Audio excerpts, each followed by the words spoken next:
So, at Omnes, this is the lecture for Chapter 11 for Latin for the New Millennium, Level 2. In this chapter, we are learning more forms of the participle. Now, as you might hopefully remember, you already know the perfect passive participle. Now we're going to be learning the present active participle. We're also going to be looking at the future participle. Now, a participle is known as a verbal adjective.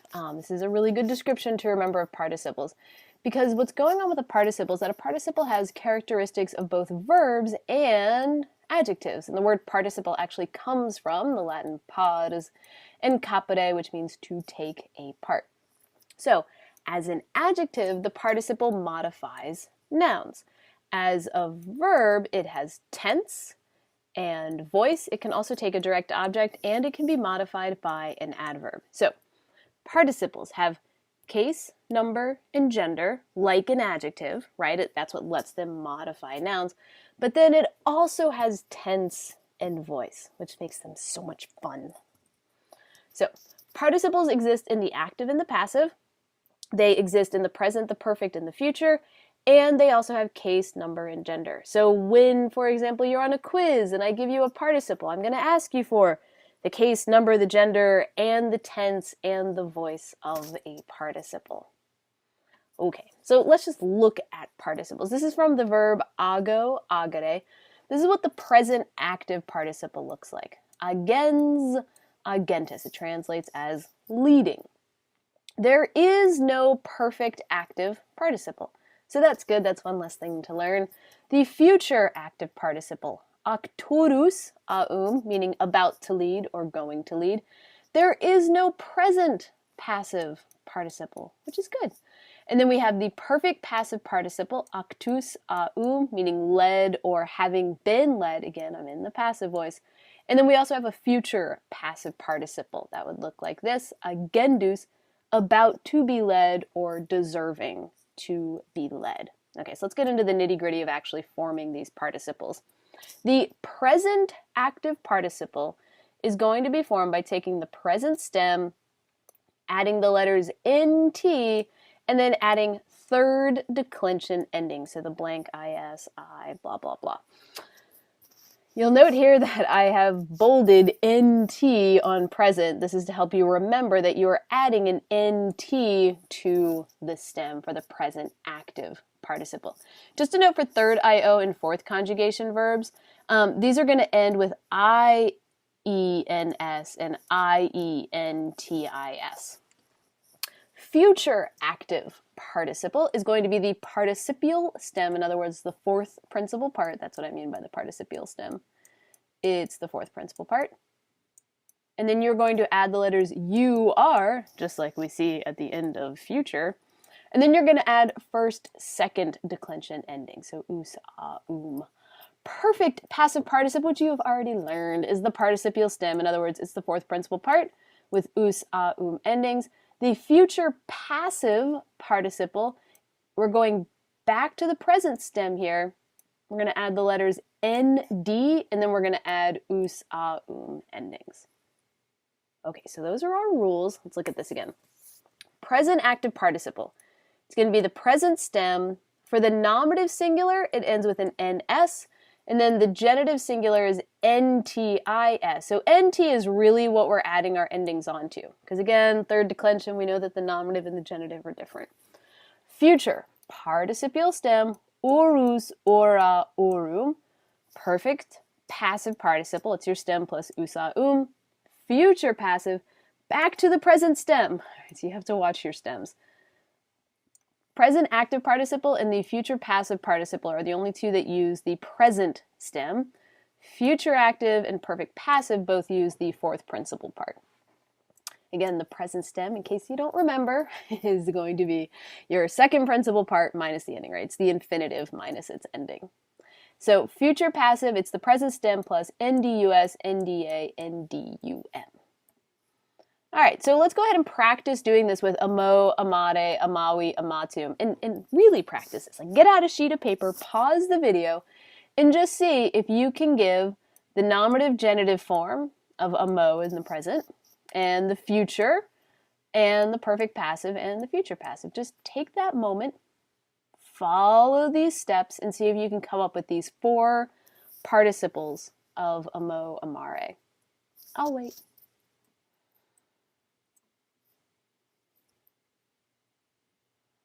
Did you do it? Did you really do it, or did you just do it in your mind, thinking, oh, that's the same thing? Maybe you should try doing it on paper. All right, let's see what you got. Amans is the present active participle. So there is my stem, and then I've added an ns. The genitive is amantis, okay? Future, amatorus, ora, orum. So again, I'm coming here off my fourth principal part, amatum, and then I'm adding orus, ora, orum. Perfect passive participle, amatus, again coming from the fourth principal part. Future passive participle, amandus. Okay, this is where we get the name Amanda from. And you can see amandus is coming from the present stem, right? It's the second principal part minus the RE. Okay, now we're going to do it again. We're going to do it for real. So cupio, cupere. Pause the video, get out your scratch sheet of paper, and practice coming up with these forms of the participle for the verb cupio, cupere. Keeping in mind it is a third IO.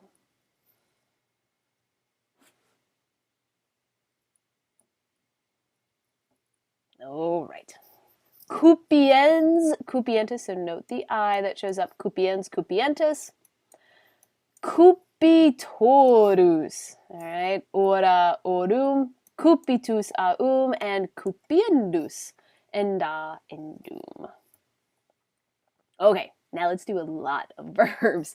So we've got fugere, I'm looking for the present active participle, the future active participle, petere, gaudere, rapere, pronuntiare, and prohibere. I realize you might not have seen all of these verbs, but you can hopefully tell we've got some nice third IO, third conjugation, second conjugation, first conjugation, second conjugation verbs here. They're more than welcome to pause the video. You can also just continue on to see them all compared together.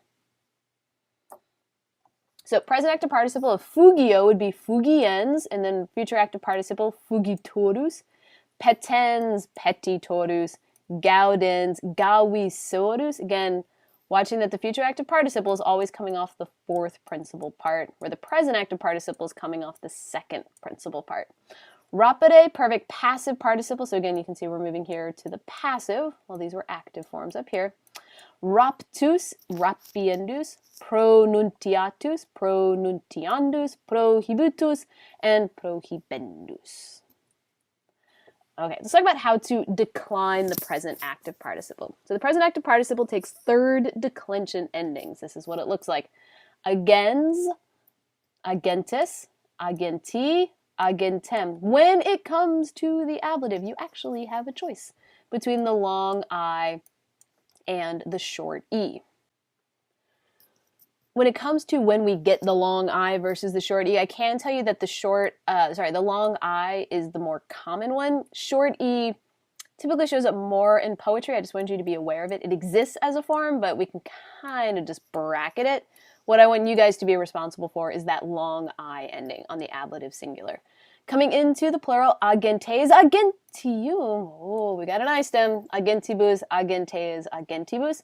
Looking at the neuter, agens, agentis, agenti, agens, because that's what the neuter does. Agenti, agentia, neuter I stem, agentium, I stem, agentibus, and agentia. So, in other words, third declension endings here for the present active participle are following I stem rules. Irregular verbs for the present active participle, sometimes you just need to make a chart or a flashcard of these. So ao, present active participle, is iens, aeontis, ferens, ferentis for pharaoh, nolo, nolens, nolentis, possum is potens, potentis, wolo is wolens, wolentis. Really the weirdest one here is going to be ao ire.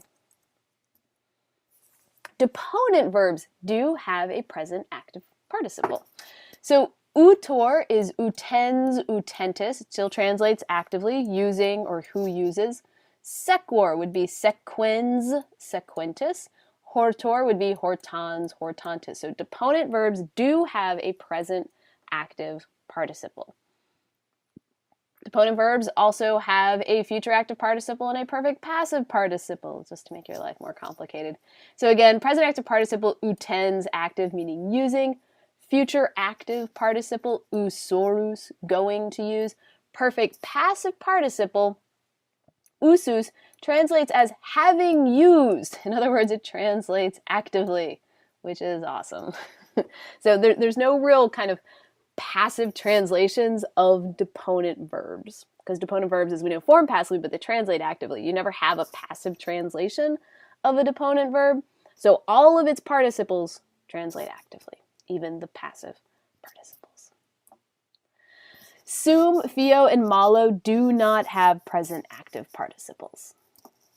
Okay, take a deep breath, process all of that. Now we're moving on to how to actually translate these things.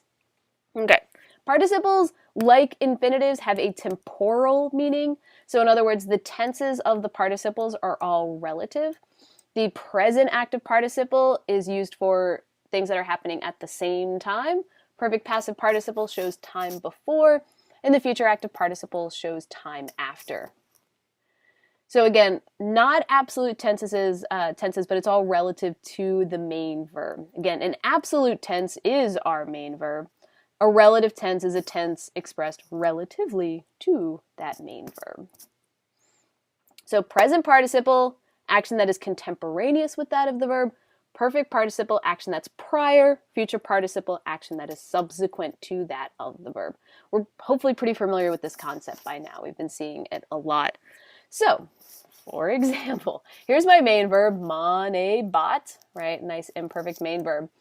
The poet, having been prepared, so perfect passive participle, the poet having been prepared for the effort, stayed at home preparing, present active participle, words, about to prepare, future active participle, a poem. Okay, many times when we're translating participles, a participle in Latin is expressed by a clause with a finite verb in English.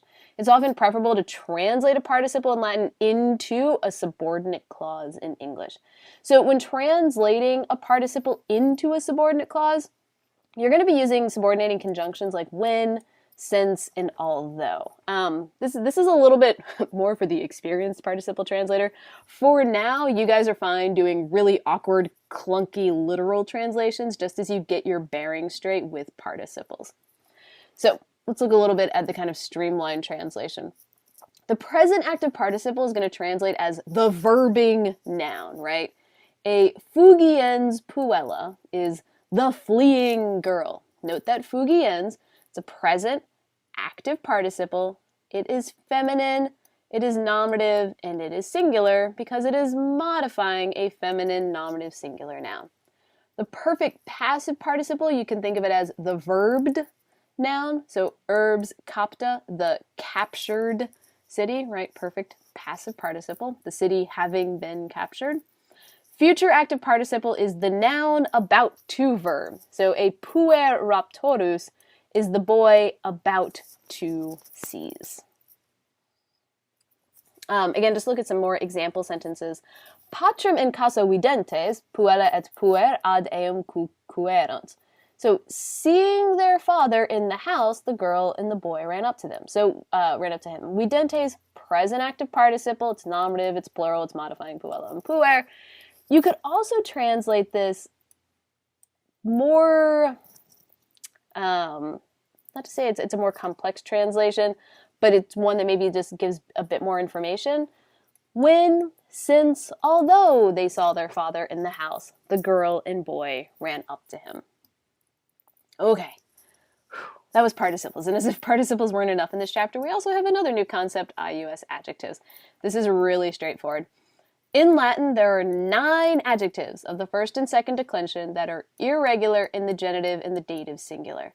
The genitive for these adjectives is going to be long I-US. The dative for these adjectives is going to be long I. Just like alay, ala, alud, hic, hike, hoke, is, ea, id. So in some ways, you guys have been doing this all along. So, for example, the adjective solus, sola, solum, nice standard first, second declension adjective. What happens in the genitive singular is it becomes solius. In the dative, it becomes soli. You can see that the IUS is going to stay throughout each of the genders, likewise the long I, same throughout all the genders. The rest of the paradigm, totally normal. Us, o, o.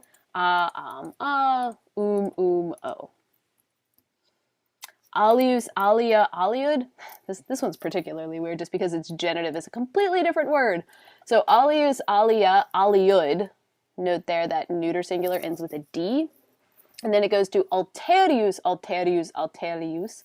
Then we switch back to the AL stem, alii, alii, alii. So there's that long I in the dative. And then things go normal again. Alium, aliam, aliud, alio, alia, alio. Okay, these 9 adjectives we refer to as our unus nauta adjectives. This is your mnemonic device for remembering these 9 adjectives because they are unus, nulla, ulus, solus, nuter, alius, uter, totus, and alter. And they spell unus nauta, which is also a great mnemonic device for remembering that nauta is masculine. All right, some notes on vocabulary. We've got the word gemma, which means gem, legatus, who is an ambassador or a legate, populus, meaning the people or the populus, from which, of course, we get SPQR, senatus populusque Romanus. We also have the word servus, meaning slave or servant. Adjectives. You have a lot of adjectives. Alter, which means the other of two. Nuter, which means none of two things. Nullus aum, solus aum, meaning alone or only. Totus, whole, entire. Turpis turpe, meaning shameful or disgraceful. And uter, utra, utru, meaning which of two.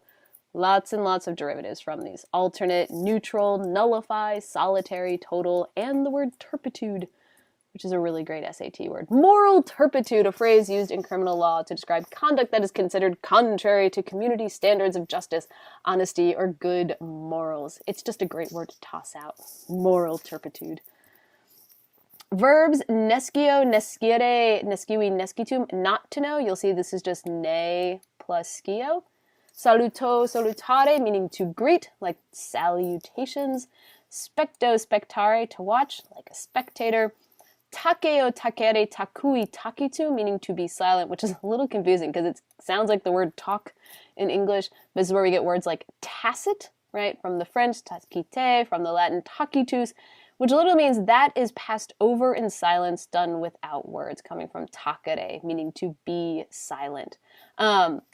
The musical instruction for those of you that are musicians, tacet, in the third person, is a third person present singular of this verb. And utor, uti, usus, sum. Please note that this verb takes the ablative case and it means to use. It's a super awesome deponent verb of the third conjugation. And that does it for this chapter. Walete.